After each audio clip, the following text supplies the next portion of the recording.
বাঙালিখানায় সবাইকে স্বাগত জানাই। আজকে আমি এখানে রান্না করব কালবাউস মাছ অথবা কালো রুই মাছ। আপনারা তো অনেকভাবে কালবাউস মাছ রান্না করে খেয়েছেন।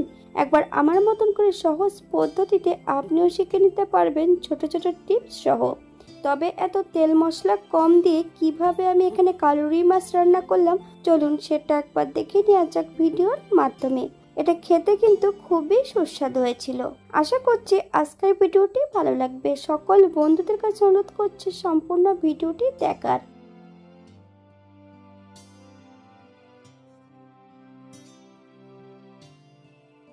এখানে গোটা একটা কালবাউস মাছ ছোট ছোট টুকরো করে কেটে নিয়েছি। তবে মাছটার ওজন ছিল 1 কিলো 250 গ্রাম।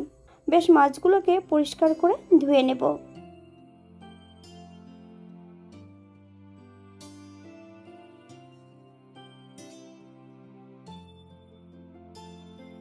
মাছ ধোয়ার পদ্ধতি: 1 চামচ লবণ অথবা 1 চামচ ভিনেগার দিয়ে বেশ পরিষ্কার জল দিয়ে 4 থেকে 5 বারের মতন কষলিয়ে ধুয়ে নিলে মাছগুলো কিন্তু এমন সাদা হয়ে যাবে। এখান থেকে বেশ কিছুটা মাছ রান্না করব।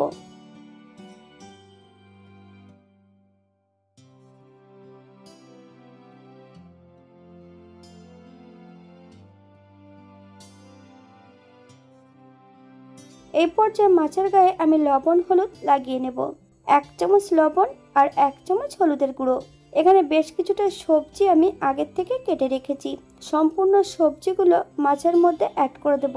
একই সঙ্গে কিন্তু লবণ হলুদ আর বেশ কিছুটা কাঁচা সর্ষের তেল লাগিয়ে নেব। 10 থেকে 15 মিনিটের জন্য মাছগুলোকে রেস্টে রেখে দিতে হবে। আপনাদের হাতে যদি সময় থাকে আপনারা বেশি সময় রেখে দিতে পারেন।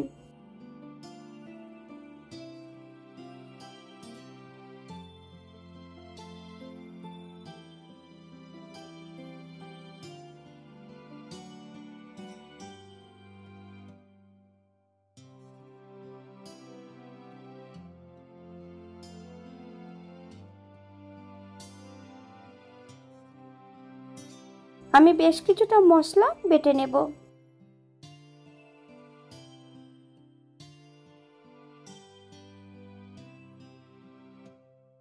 আদা, জিরে, ধনে, কাঁচা লঙ্কা।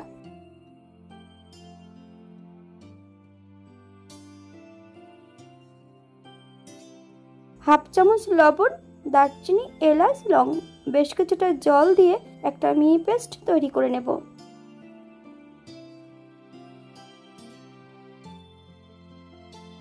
মাছ ভাজার জন্য একটা কড়াইতে বেশ কিছুটা সরষের তেল অ্যাড করেছি। তেল গরম হওয়া পর্যন্ত অপেক্ষা করতে হবে। হাফ চামচ লবণ অ্যাড করব। এক এক করে সম্পূর্ণ মাছগুলো অ্যাড করব। তবে তেলের মধ্যে যদি লবণ অ্যাড করা হয়, মাছ ভাজার সময় কিন্তু কড়াইয়ের নিচটাতে কখনোই মাছগুলো লেগে যাবে না। মিডিয়াম আঁচে বেশ উল্টিয়ে পাল্টিয়ে মাছগুলোকে বেশ ভালো করে ভেজে নেব। বাঙালি রান্না ঘরোয়া উপকরণ দিয়ে আপনাদের যদি রান্নাগুলো পছন্দ হয় তাহলে চ্যানেলটি সাবস্ক্রাইব করে দিয়ে পাশে থাকবেন। পাশে থাকা বেলটি বাজিয়ে দেবেন, নইলে নিত্য নতুন রান্নার নোটিফিকেশন পাবেন না। আমার এই চ্যানেলে আমিষ, নিরামিষ এবং বিভিন্ন ধরনের মাছের রেসিপি দেওয়া আছে। আপনাদের যদি পছন্দ হয় তাহলে চ্যানেলটি ঘুরে একবার দেখে নেবেন। এই পর্যায়ে সম্পূর্ণ মাছগুলো তেল থেকে তুলে নেব। আপনারা এর থেকে কম বেশি ভেজে নিতে পারেন।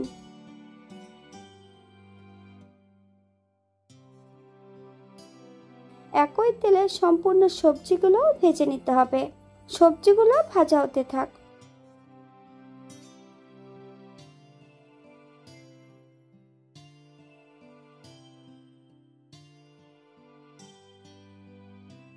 অপর দিক থেকে যে মশলাটা বেটে নিয়েছিলাম সেই মশলার মধ্যে অন্য একটু উপকরণ মিশিয়ে নেব। হাফ চামচ হলুদের গুঁড়ো আর হাফ চামচ কাশ্মীরি লঙ্কার গুঁড়ো। বেশ কিছুটা জল দিয়ে বেশ ভালো করে মিশিয়ে নিতে হবে।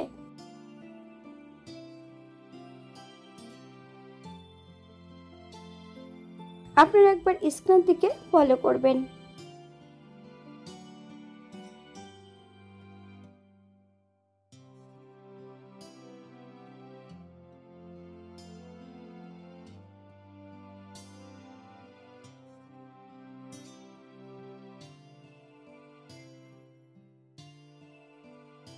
সম্পূর্ণ সবজিগুলো কিন্তু ভাজা হয়ে গেছে, তবে আমি কড়াই থেকে তুলে নেব না, সাইডে সরিয়ে রেখে দেব। ফোড়নে রেখেছি সাদা জিরে,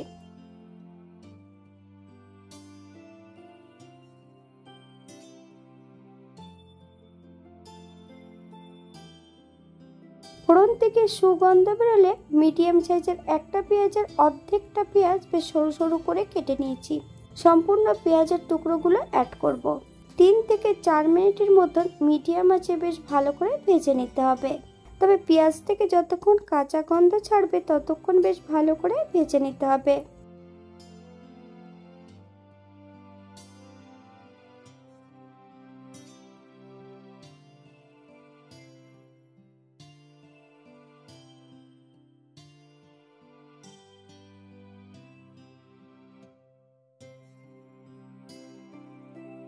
দুই টুকরো চুই ঝাল অ্যাড করব।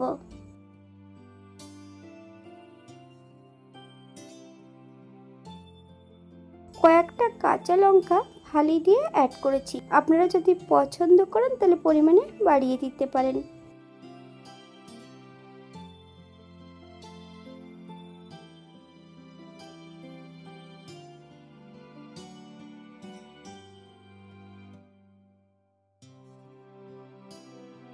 সম্পূর্ণ মশলার মিশ্রণ এই পর্যায়ে অ্যাড করে দেব।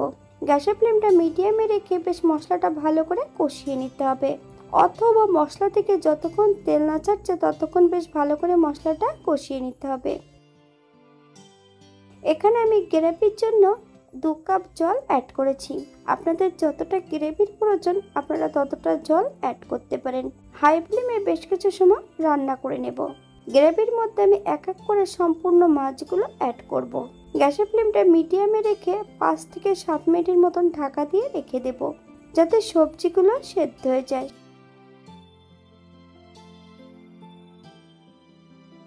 এই 7 মিনিট পর এই পর্যায়ে একবার চেক করে নিতে হবে যে সবজিটা সেদ্ধ হয়েছে কিনা।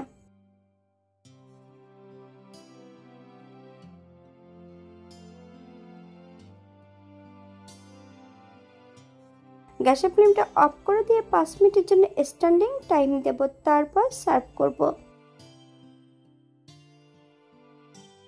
এটা দেখতে যেমন ভারী সুন্দর হয়েছিল, এটা গরম ভাতে খেতে কিন্তু অসম্ভব ভালো হয়েছিল। আপনারা বাড়িতে একবার একই পদ্ধতিতে বানিয়ে নেবেন। এখানে যে উপকরণগুলো আমি অ্যাড করেছি আপনারা এর থেকে কম বেশি করে নিতে পারেন। আজকের ভিডিওটি এই পর্যন্ত। সবাই সুস্থ থাকবেন, ভালো থাকবেন। অন্যদিন নতুন রেসিপি নিয়ে আপনাদের সামনে আবার আমি হাজির হব। নতুন ও পুরনো সকল বন্ধুদের অসংখ্য ধন্যবাদ ভিডিওটি দেখার জন্য। হাতে যদি সময় থাকে তাহলে একটা লাইক, কমেন্ট, শেয়ার করবেন।